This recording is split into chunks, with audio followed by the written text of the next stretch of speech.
¿Qué tal? ¿Cómo están? Mi nombre es Adrián Montemayor y bienvenido a su estudio Jesús es el camino, la verdad y la vida, donde vamos a estudiar el día de hoy Apocalipsis capítulo 10 y capítulo 11. Vamos a ver si nos da chance también de estudiar todo el capítulo 11. Si no, lo dejaremos hasta el versículo 14 del capítulo 11.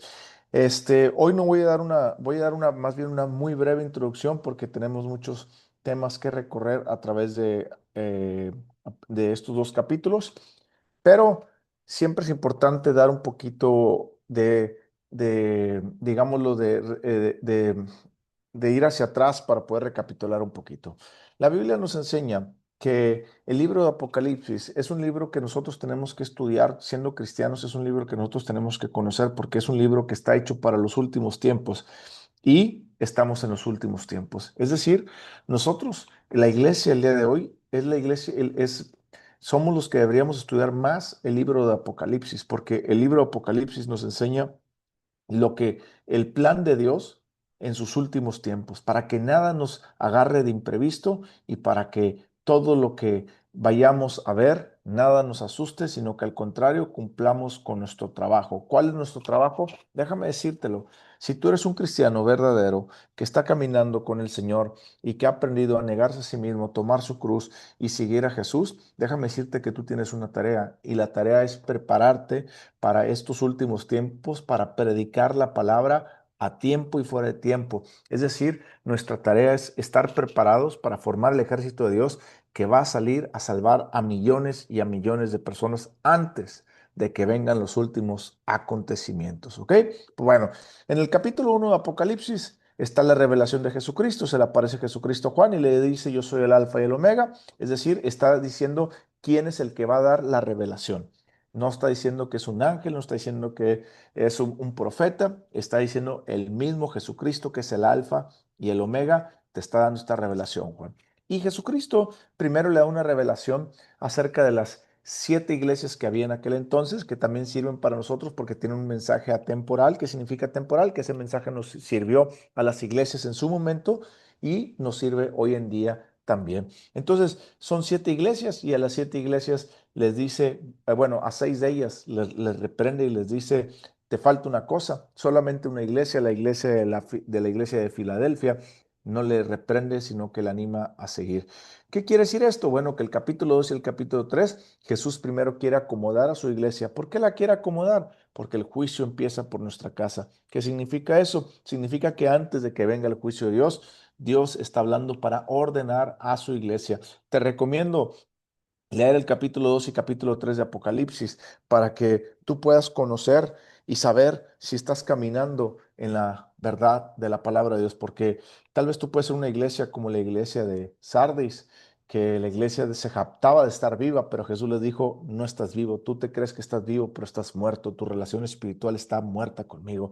O tal vez puede ser como las personas de la Odisea, que Jesucristo les dijo: me han sacado de la iglesia, me han sacado de sus hogares. Ustedes dicen que son ricos, que no les falta nada, pero les falto yo. Y tanto les falto yo que les estoy tocando la puerta y si me abren, entraré con ustedes y sanaré. O tal vez puede ser como la iglesia de Éfeso, que ya tienes muchos años siendo cristiano y te da igual porque se acabó, bueno, no se acabó, más bien has perdido tu primer amor. O tal vez puede ser otra como las iglesias de Esmirna, de Pérgamo y de Teatira, que tenían falsas doctrinas, como las muchas hoy que hay en día de la prosperidad. Si tú vas a una iglesia donde no te hablan de Jesucristo y no te enseñan a negarte a ti mismo, tomar tu cruz, seguir adelante, huye de esa iglesia, porque es una iglesia donde solamente te hablan de prosperidad y solamente es una iglesia donde te quieren sacar tu dinero. Y déjame decirte, la mayoría de esas personas no son salvas y son las personas que dice la Biblia: pero Señor, en tu nombre echamos demonios. Y dice Jesús: apartaos, yo nunca os conocí. ¿Ok? Bueno, el capítulo 4 nos enseña que Jesús está sentado en el trono, es decir, que todo lo que va a pasar en Apocalipsis va a pasar porque Él está en el trono y Él está en control. Y eso a mí me llena de mucho gozo saber que mi Dios está en control y que su plan se está ejecutando a la manera.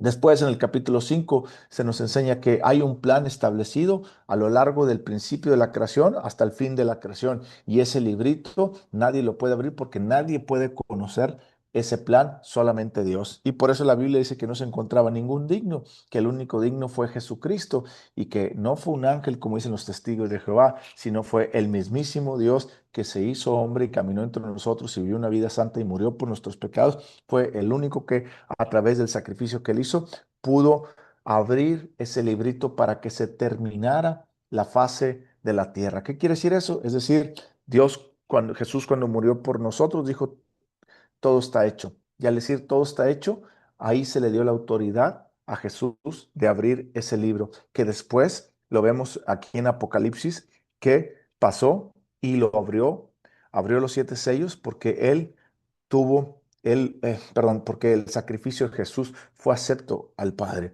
¿ok? Entonces, Jesús conoce la historia de principio a fin de lo que va a pasar.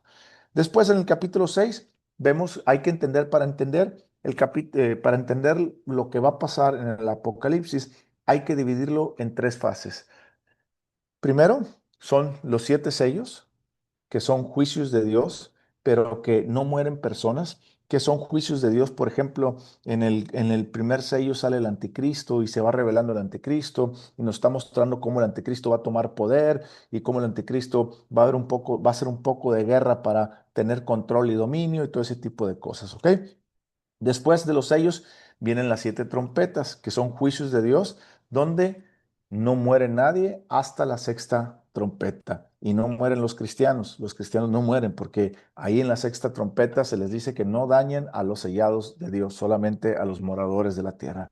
Y después de las siete trompetas viene lo que vienen siendo las siete copas de la ira de Dios. Pero bueno, después en el capítulo 7 vemos a los 144,000. ¿Quiénes son los 144,000? Son 12,000 personas de cada tribu de Israel, excepto de la tribu de Dan. No aparece la tribu de Dan, aparecen eh, 12 tribus. En lugar de la tribu de Dan aparece la tribu de José. José y con un hijo de él.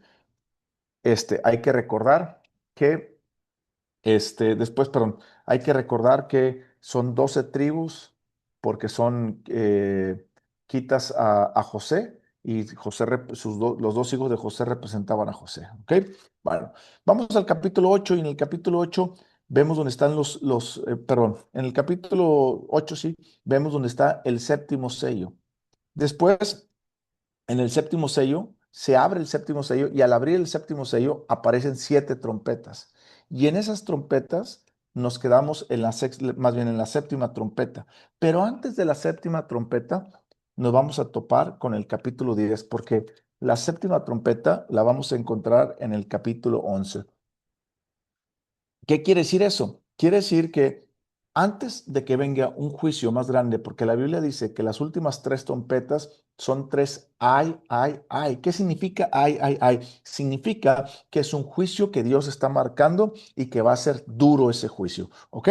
Entonces, la trompeta 5 y 6 se destaparon los dos primeros ay y ahora viene el tercer ay. Pero bueno, antes de eso aparece el capítulo 10 y el capítulo 10 es como una pausa donde Dios está trayendo una pausa antes del juicio para todavía mostrar más misericordia a las personas de la tierra. Y vamos a empezar en el capítulo 10, versículo 1 de Apocalipsis, pero antes vamos a orar, Padre, en el nombre de Jesús, te pido que tu Espíritu Santo nos hable, nos guíe y nos revele esta palabra que inspiró a Juan y a tantas personas a estudiar este libro. Oramos, Señor, para que nos ayudes a conocer esta gran verdad y como tu palabra dice, bienaventurado el que lo lee. Gracias por bendecirnos a leer tu palabra. Te pedimos que ahora nos des entendimiento para comprenderla y poderla nosotros entenderla para tener gozo en esos momentos que van a venir, porque es el gozo de saber que nuestro Redentor ya viene. Amén. Vamos al capítulo 10, versículo 1. Y dice así, ay, perdón. Y dice, vi descender del cielo a otro ángel fuerte y envuelto en una nube con el arco iris sobre su cabeza y su rostro era como el sol y sus pies como columnas. Ay, perdón, perdón. Y sus pies eran como el sol, perdón, y sus pies como columnas de fuego. Algunas personas piensan que esto puede ser Jesucristo, porque Jesucristo en el capítulo 1 se describe algo similar aquí. Pero bueno, lo que hay que entender es que nunca en el Nuevo Testamento hay hay una comparación de Jesús como ángel. Es decir, en el Antiguo Testamento, porque no se había revelado Jesús y porque no conocían a Jesús, todas las partes donde dice el ángel de Jehová se refiere a Jesucristo. ¿Por qué se refiere así? Porque en el Antiguo Testamento no conocían a Jesucristo y lo veían tan relumbrante, pero más relumbrante. Pero sí había una distinción de ser un ángel a ser el ángel de Jehová. ¿Cuál era la diferencia de ser un ángel a ser el ángel de Jehová? Que lo veían diferente, no como un ángel, sino que lo veían más brilloso y así. Bueno, en el Viejo Testamento las personas no conocían de Jesucristo el Salvador. ¿Por qué? Porque todavía no había aparecido. Ahora, en el Nuevo Testamento que aparece nuestro Señor Jesucristo, ya no hay ninguna confusión y en ningún evangelio y en ninguna carta vas a comparar que se parece a un ángel. Entonces, ¿qué quiere decir esto? Quiere decir que verdaderamente en el capítulo 1 está hablando de un ángel. ¿Por qué está hablando de un ángel? Porque dice otro ángel fuerte. O sea, está hablando de otro ángel. No está hablando como si fuera un ángel, está hablando otro ángel. Entonces, por más que queramos decir así como dice, y el arco iris sobre su cabeza, y su rostro era como el sol, y sus pies como columnas de fuego, no es Jesucristo. Esto quiere decir que era un ángel de alto rango. Pudo haber sido Miguel, que Miguel es un ángel de alto rango, ¿ok? De hecho, la Biblia lo describe como otro ángel fuerte, es decir, uno de los de la máxima fortaleza o capacidad de los que Dios tiene, ¿ok?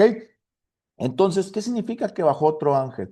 Significa que todo lo que está sucediendo y va a suceder viene de parte de Dios y los ángeles son los encargados de ejecutar esos juicios.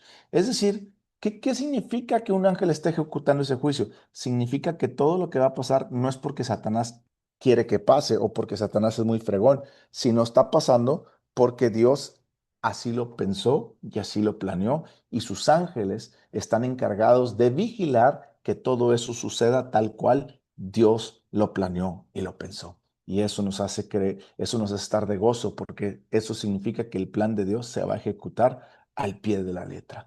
¿Ok? Dice, vi un ángel con el arco iris sobre su cabeza. ¿Qué significa el arco iris? El arco iris no significa, como muchas personas me preguntan, mira, Dios ya tenía la bandera de los homosexuales, del movimiento LGTB, y les digo, no, el arco iris no es algo que representa a los movimientos LGTB. El arco iris representa el pacto de Dios para no volver a destruir la tierra, el amor de Dios hacia, hacia la gente para que no sea vuelta a destruir. Entonces, ¿qué significa que este ángel bajó con un arco iris? Significa que este ángel estaba trayendo a la memoria el pacto de Dios de no destruir la gente, la raza humana, ¿ok? Pero eso no significa que no vaya a venir juicio. Lo mismo pasó con Noé. Vamos a suponer, sí, que en el tiempo de Noé había 10,000 personas. Se murieron 9,992 personas porque solamente vivieron 8, que viene siendo Noé, su esposa, sus 3 hijos y las 3 esposas de sus hijos. ¿Ok? Entonces Dios trajo un juicio, pero no acabó con la raza humana. Y es lo mismo que va a pasar a continuación. Después, versículo 2. Tenía en su mano un librito abierto y puso su pie derecho sobre el mar y el pie izquierdo sobre la tierra. ¿Qué significa esto? Significa que este librito no es el mismo libro que vemos en el capítulo 5. De hecho, son dos cosas diferentes. La Biblia aquí lo menciona, en Apocalipsis capítulo 10 lo menciona como un librito, como que una parte pequeña del libro grande.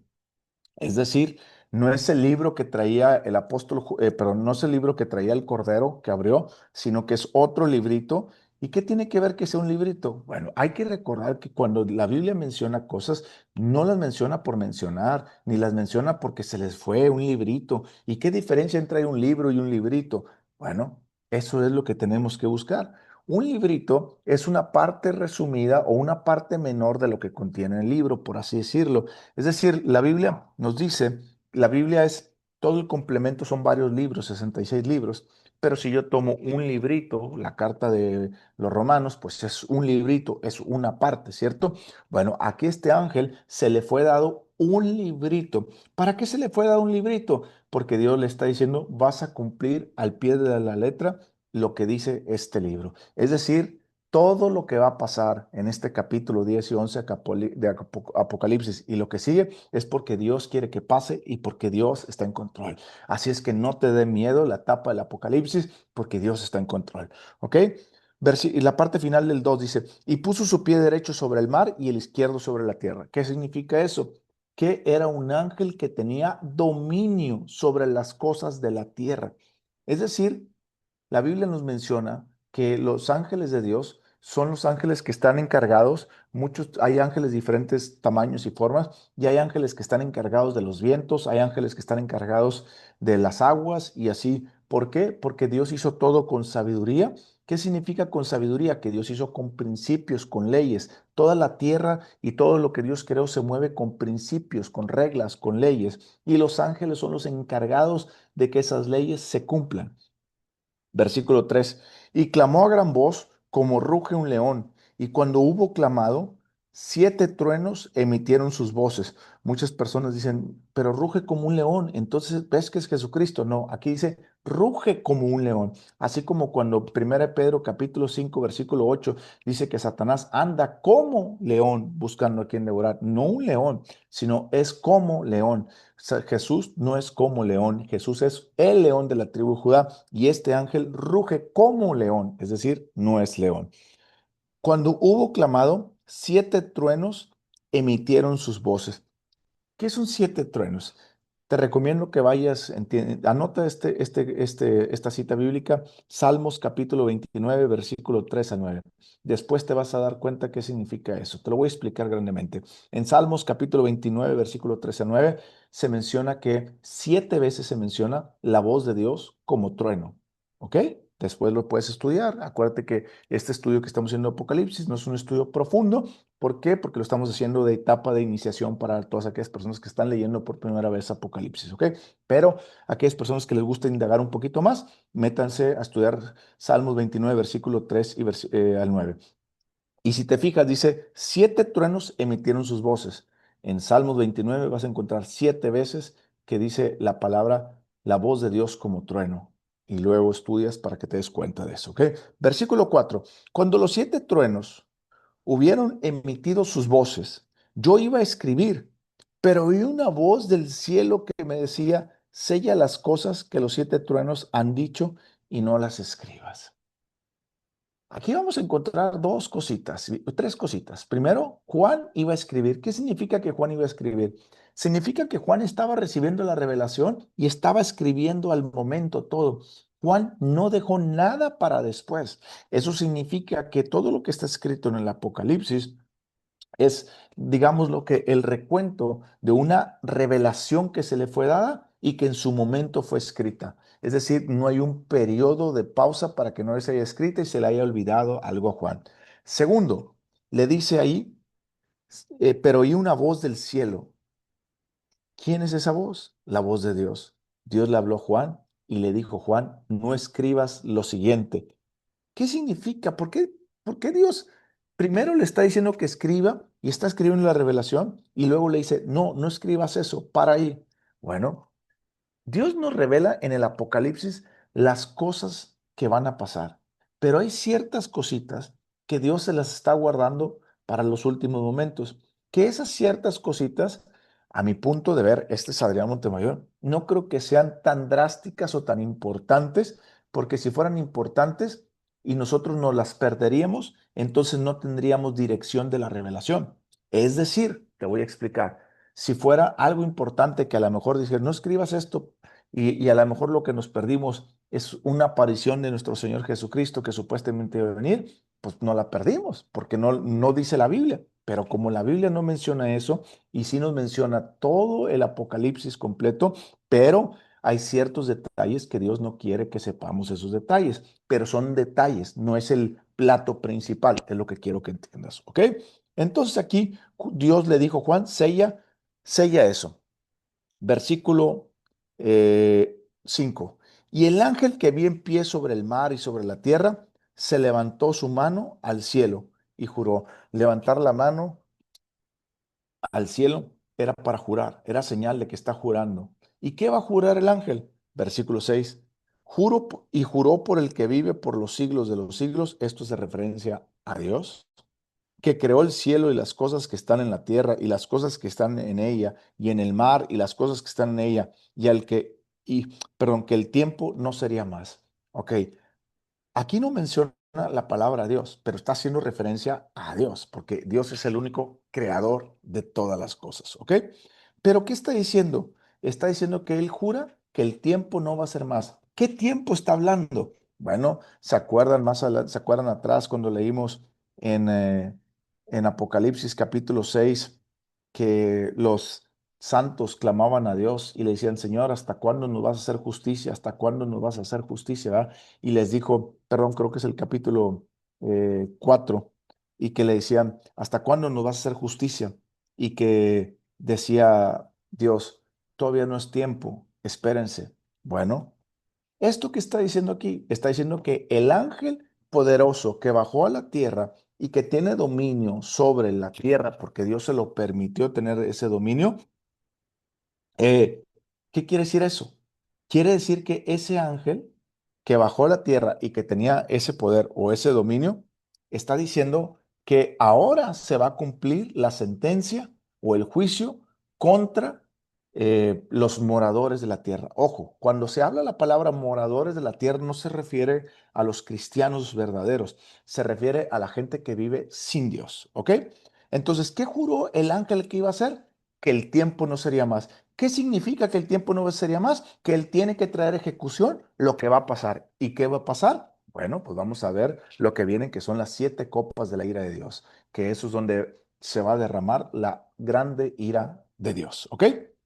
Versículo 7. Sino que en los días de la voz del séptimo ángel, cuando Él comienza a tocar la trompeta, fíjate bien, aquí hay una cosa importantísima que ahorita te la voy a explicar. Voy a volver a leer el versículo 7. Sino que en los días de la voz del séptimo ángel, cuando Él comience a tocar la trompeta, el misterio de Dios se consumará, perdón, como Él lo anunció a sus siervos y a los profetas. ¿Qué significa eso? Bueno, hay dos posturas. Hay dos posturas. La primera postura creen que este misterio tiene que ver con lo que habla la Biblia como el misterio de Jesucristo que fue revelado y que fue el que nos dio perdón de pecados. Pero los que creemos que nos vamos a ir a mitad de la tribulación, habla de el misterio que habla Pablo en 1 Corintios capítulo 15, versículos 51 y 52. ¿Ok?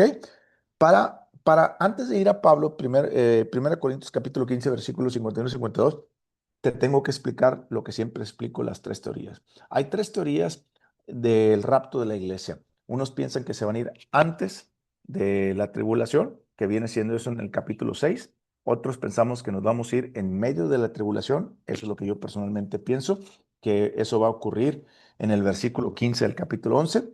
Y otros piensan que se van a ir al final de la tribulación, que eso tiene que ver en el capítulo 18. ¿Ok?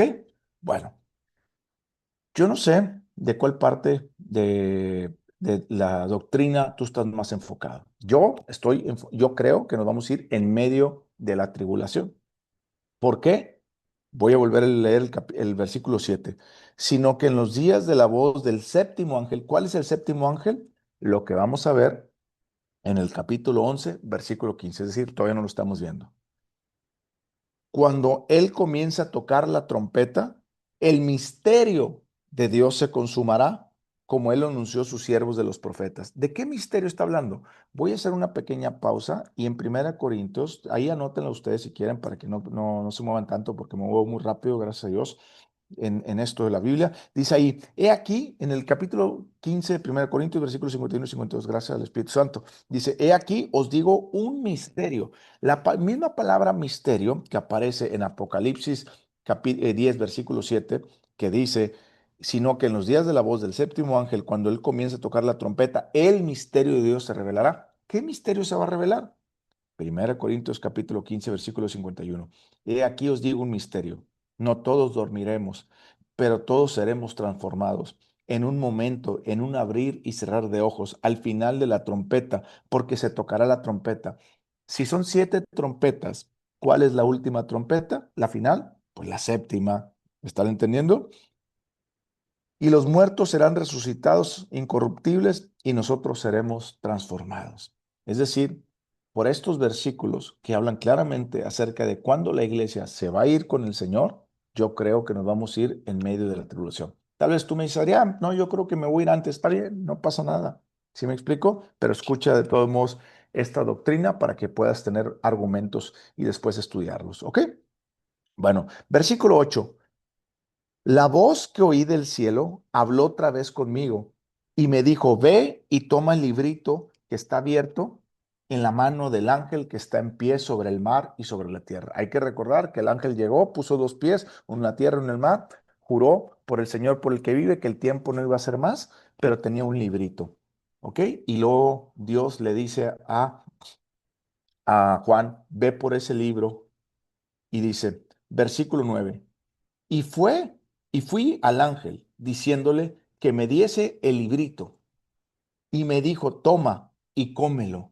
Y te amargará el vientre, pero en tu boca será dulce como la miel. ¿Qué significa eso?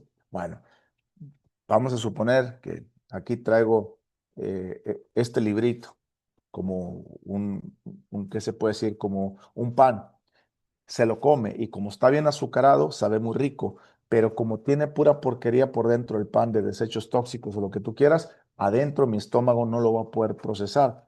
¿Qué está diciendo ahí el apóstol Juan en este versículo? Está diciendo que al principio vas a ver muy rico porque él va a hablar las cosas del juicio de Dios, pero después le vas a ver amargo porque va a ser tan duro y tan fuerte lo que va a venir que va a decir, ah, caray.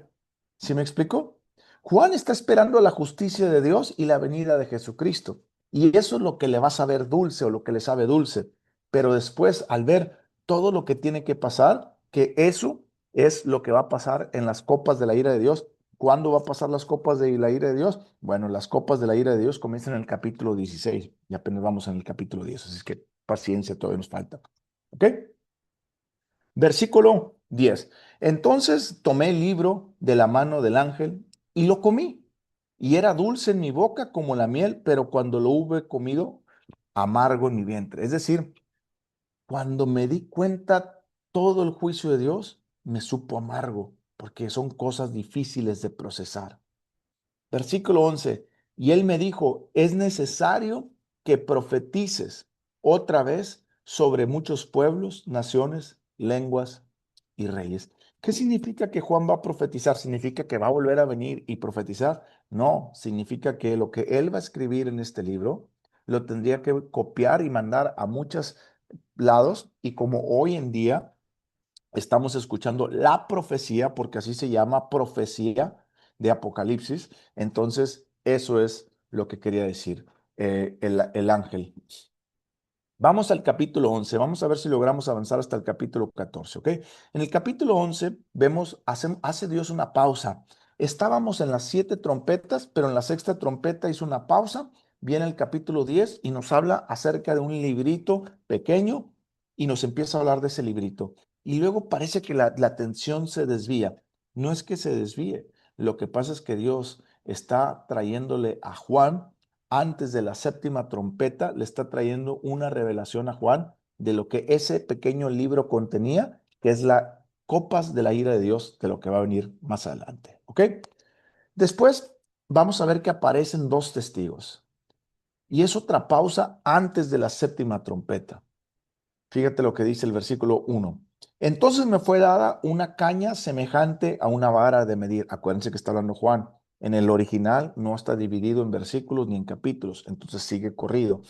Entonces me fue dada una caña de medir, semejante a una vara de medir, y se me dijo, levántate y mide el templo de Dios y el altar y a los que adoran en él. ¿Qué significa esto? Bueno, esto significa lo mismo que en Zacarías, perdón, en Ezequiel, que Dios se le apareció una visión a Ezequiel y le dijo, mide el templo, Ezequiel en el capítulo 40. Y Ezequiel empezó a medir el templo, pero el templo que Ezequiel medía dijo, Señor, no dan las medidas. Pues no, porque el templo que tú me diste no es el templo de Jerusalén actual, es el templo de la Nueva Jerusalén y está grandísimo, ¿ok?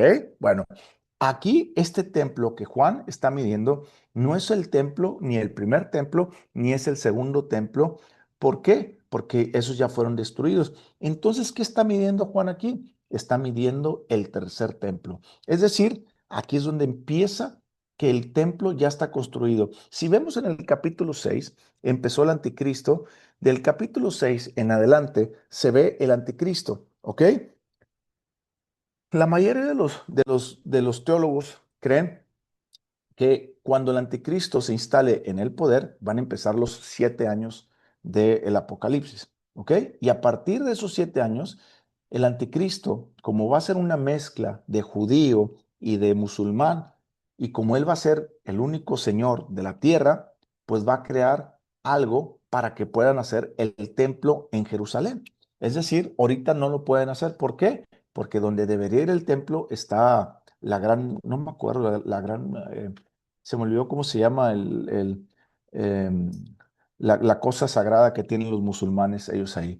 Y se armaría una guerra si la mueven. Entonces, ¿por qué cuando venga el anticristo va a poder construir el templo y va a poderles quitar esa mezquita a los musulmanes? Sencillamente porque él va a ser mitad judío y mitad islam. ¿Ok?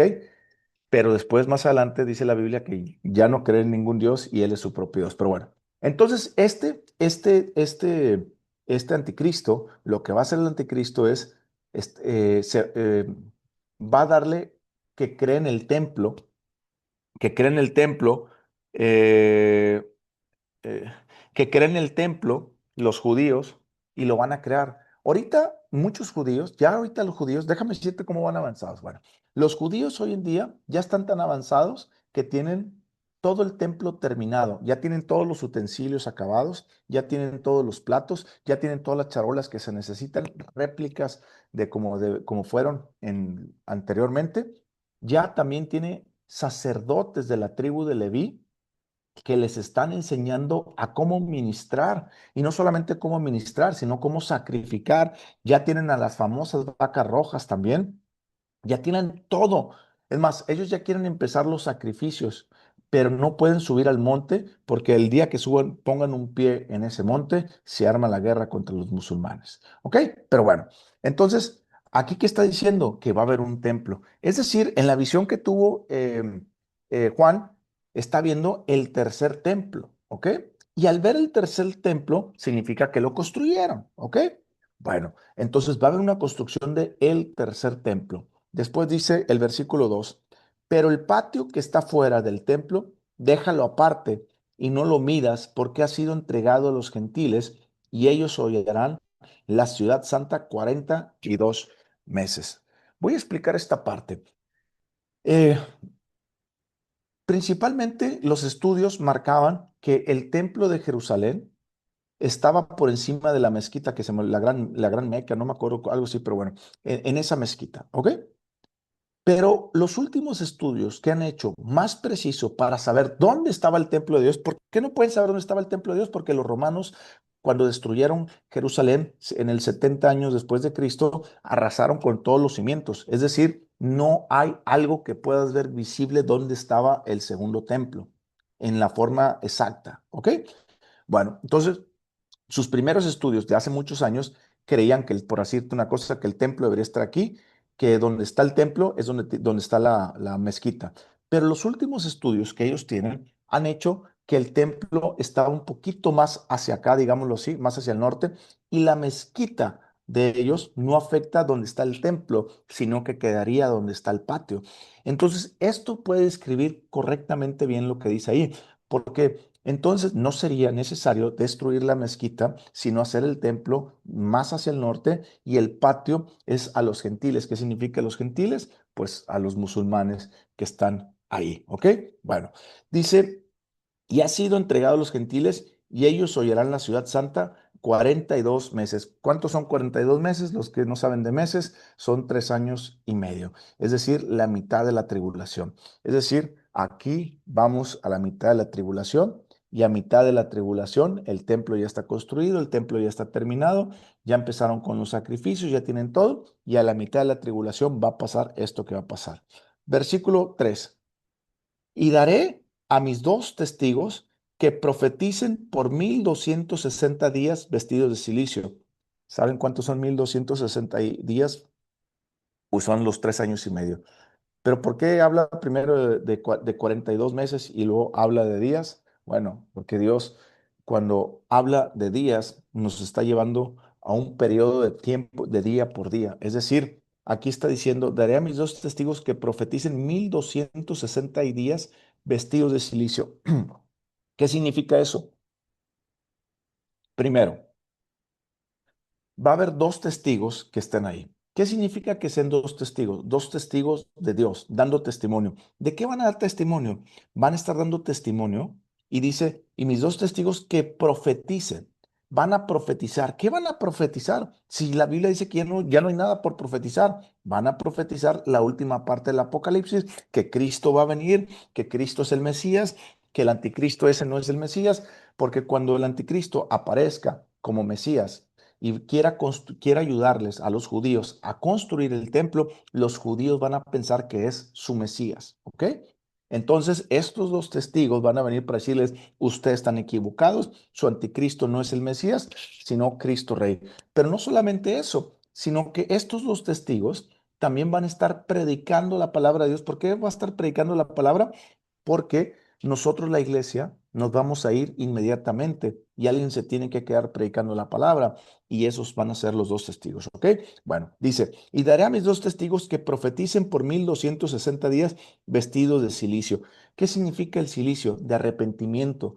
Es decir, ellos están diciendo a Israel, arrepiéntete porque tu Mesías ya vino y tu Mesías no es el que tienes ahí, sino el que ya vino, que se llama Cristo Jesús. Y como ya inauguraron el templo y están haciendo sacrificios continuamente, eso significa que no aceptaron, ni aceptan, ni aceptarán el sacrificio que Cristo Jesús hizo. Por eso ya no hay más sacrificio, porque Cristo acabó con los sacrificios. Y eso es lo que los profetas estos van a estar testiguando y dando testimonio y profetizando acerca de eso. Pero no solamente eso, fíjate lo que dice el versículo 4. Estos testigos son los dos olivos y los dos candeleros que están en pie delante de Dios de la tierra. ¿Qué significa esto? Que su poder viene del Espíritu Santo. Así como el anticristo va a hacer milagros, señales y prodigios, y dice el Apocalipsis que esos milagros no procederán de Dios, sino que procederán de Satanás. Es decir, Dios le da permiso a Satanás para que haga eso con el anticristo. Bueno, aquí nos está diciendo que estos milagros y cosas que van a hacer estos olivos, porque imagínate profetizar por 3 años y medio. Aquí la Biblia no dice que van a comer o nada. Yo no sé cómo le van a hacer, yo no sé si van a dormir, yo no sé si van a comer, pero la Biblia nos dice que Elías estuvo 40 días en el desierto sin comer y sin dormir, solamente en la presencia de Dios. Ahora, se nos hace un poquito difícil de entender entonces cómo van a estar 3 años y medio sin comer y sin dormir. Bueno, ¿sabes cómo? Porque cuando tú estás en la presencia de Dios como estuvo Elías, 40 días, no tienes hambre y estás más fortalecido. Y aquí que dice, estos dos testigos, gloria a Dios, son los dos olivos y los dos candelabros que están en pie delante de Dios. Es decir, tienen un poder que está fluyendo de Dios constantemente. De hecho, creo que es en Zacarías, si no me equivoco, déjame ver si, bueno, Zacarías creo que habla acerca de los dos olivos, que esos dos olivos tienen conectados con las lámparas unos tubos o unas cosas para que la lámpara nunca le falte aceite a la lámpara. Y esto es exactamente lo que está diciendo ahí. Estos dos olivos están conectados de Dios para que nunca le falte aceite a estos olivos, es decir, el poder del Espíritu Santo. Versículo 5. Si alguno quiere dañarlos, sale fuego de la boca de ellos y devora a sus enemigos. Y si alguno quiere hacerles daño, debe morir de la misma manera. ¿Qué significa esto? Que el anticristo no los va a poder matar, que los ejércitos no lo van a poder matar, que van a querer callarlos, pero no los van a poder callar. ¿Por qué no los van a querer callar? ¿Por qué no los van a poder matar? Porque están puestos por Dios y tienen un tiempo determinado. Si te fijas, dice por 1000. Ya se me fue los días, pero dice por 1000, perdón, 1260 días. ¿Qué significa eso? Que el tiempo que Dios estableció hasta el fin van a predicar. Es decir, no, nadie puede interrumpir el plan de Dios. Y eso a mí me llena de gozo saber que nadie puede interrumpir el plan de Dios. Versículo 6. Estos tienen poder para cerrar el cielo a fin de que no llueva en los días de su profecía. Tienen poder sobre las aguas para convertirlas en sangre y para herir la tierra con toda plaga cuantas veces quieran. ¿Te das cuenta que Dios los mandó no solamente a profetizar, sino también a hacer milagros, prodigios y señales? ¿Qué significa eso? Significa que Dios tiene misericordia de su gente y aún de la gente de que va a estar aquí en la tierra, Dios va a hacer señales para que crean en Él. ¿Ok? Pero dice que la gente no va a creer en Él.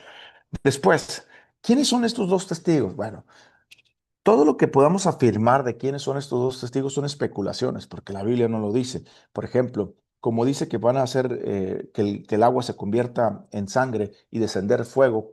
¿Cuál fue el profeta que descendió fuego? Elías. ¿Cuál fue el profeta que hizo que el agua se convirtiera en sangre? Moisés. Entonces muchas personas piensan que es Moisés y Elías, pero también muchas personas piensan que va a ser Elías y Enoc. ¿Por qué va a ser Elías y Enoc? Porque la Biblia dice que todos los hombres en hebreos tenemos, en hebreo, dice que todos los hombres tenemos que morir una vez y después de esto el juicio. ¿Qué significa eso? Que Elías fue llevado al cielo en una carroza de fuego, no murió. Enoc también caminó con Dios sin morir. Moisés sí murió. Entonces se cree que va a regresar Enoc y Elías para tener su muerte como todo ser humano y después pues ir al cielo. ¿Ok? Pero muchas personas afirman, no, es que va a ser Elías y va a ser esto. Yo te recomiendo que no afirmes porque la Biblia no lo especifica. Nos da a entender ciertas cosas, pero no lo especifica. ¿Y qué cambiaría si fuera Enoc o fuera Elías? Nada. Lo que tenemos que entender es que va a haber dos profetas, ¿ok? Dos olivos.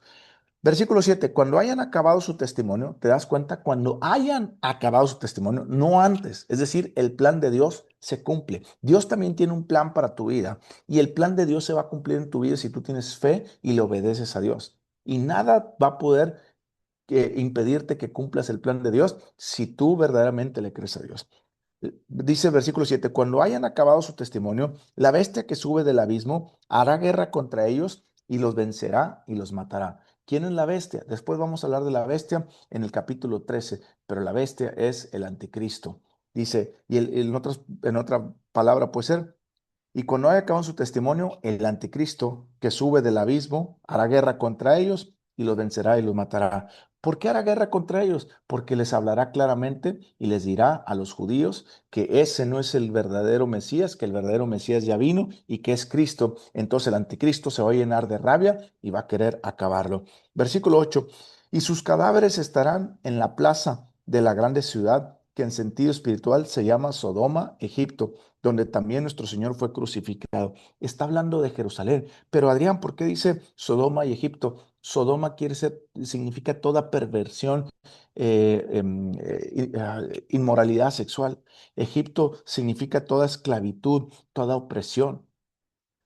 Entonces, ¿qué nos está diciendo que va a ser? Acuérdate que decía, va a ser como en los tiempos de Noé, donde la gente tenía sexo desenfrenado.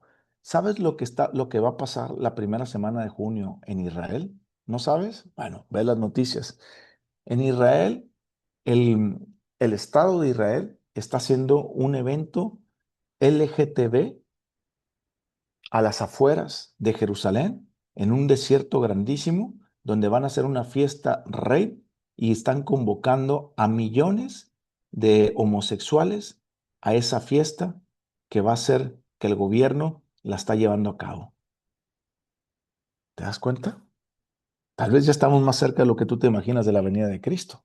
Bueno, ¿qué quiere decir ahí Egipto? La opresión. ¿Quiénes van a oprimir? El anticristo va a someter a todos y va a haber mucha inmoralidad sexual. Cuando el anticristo reine, tú vas a ver más inmoralidad sexual. Cuando el anticristo reine, vas a ver más opresión.